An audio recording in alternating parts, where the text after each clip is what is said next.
All right, let's talk about what it really takes to go from just knowing some React to being a genuine production-ready pro.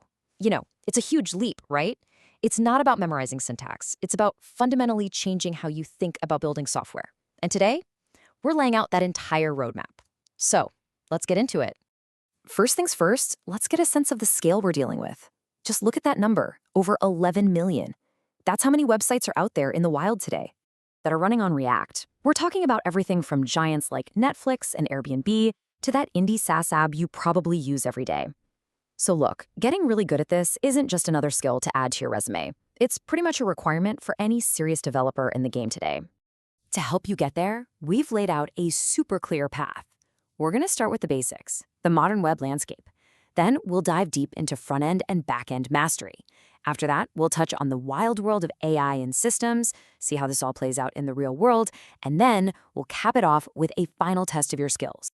Okay, let's kick things off with the absolute essentials. These are the three pillars of any modern full-stack developer's toolkit. Nailing these fundamentals is, without a doubt, step one. So here's how they fit together. Think of React as your engine for building the user interface, all the individual buttons, forms, and little bits of UI. Next.js, then, is like the car's chassis. It gives your React app a solid structure, handling all the tricky stuff like routing and server-side rendering. And TypeScript? That's your quality control. It's like a safety net that catches a whole category of bugs before your code even sees the light of day. Now we're getting into the first real test of what it means to be a pro, front-end engineering. And listen, this is about so much more than making things look pretty. This is about architecture, building UIs that are clean, fast, and easy to maintain. So here's a classic challenge for you. A junior developer might just throw all this stuff together into one big, tangled mess.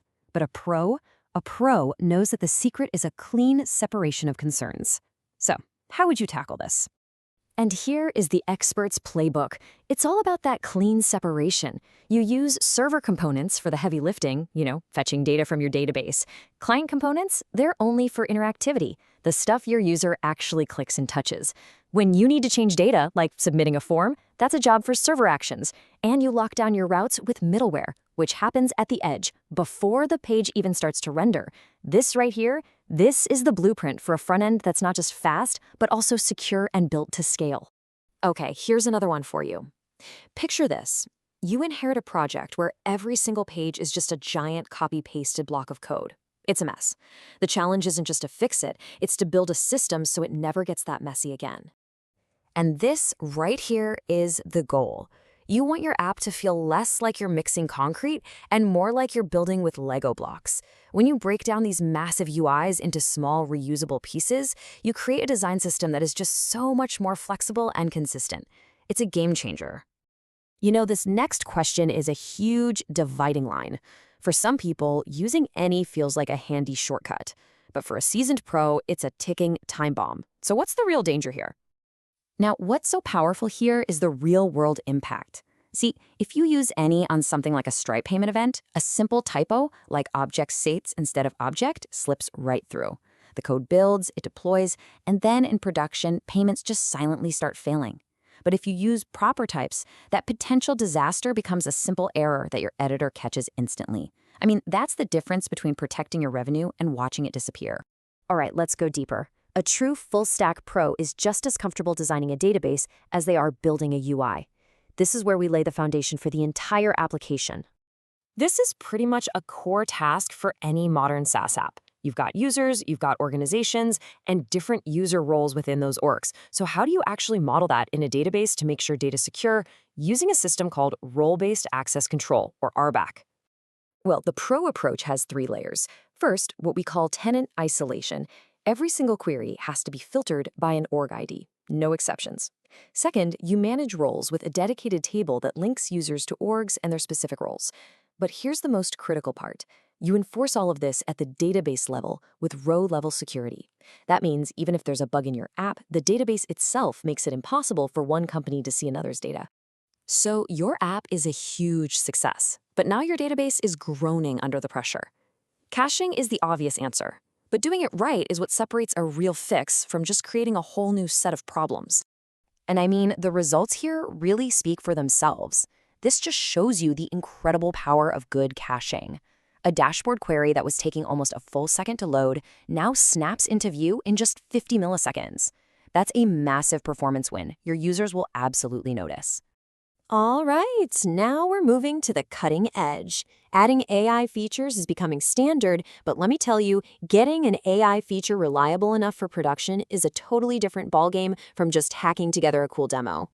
So, anybody can whip up a simple chat with your PDF demo using what's called Retrieval Augmented Generation, or RAG. But when you actually try to ship that thing to real users, it often just falls apart. So, why is that?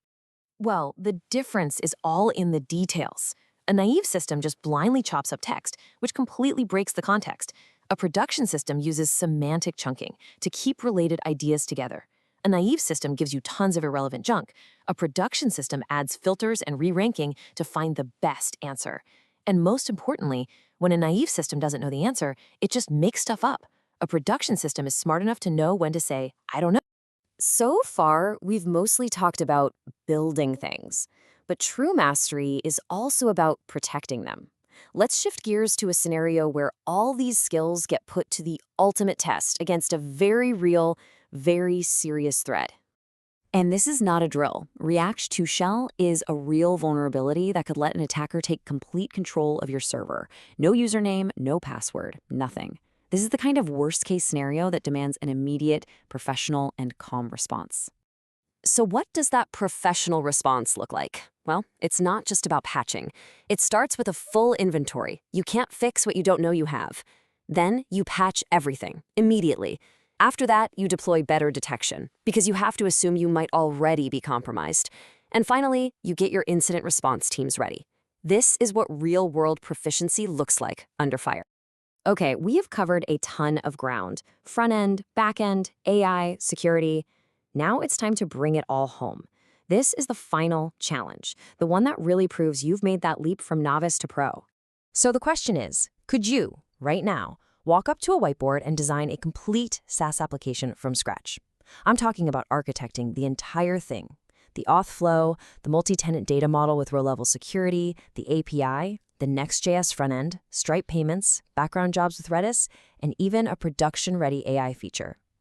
This is the final boss. It's the synthesis of every single skill we've talked about today. Okay, so as we wrap this up, the most important question isn't for me to answer. It's for you. Think back through this roadmap we just walked through. Did any of those sections, did any of those questions make you feel a little uneasy, a little shaky? Maybe it was the database design, or the nitty-gritty of TypeScript, or maybe making AI actually work in production. Whatever it was, that feeling, that's your compass. That tells you exactly what your number one priority should be on your own journey to mastery.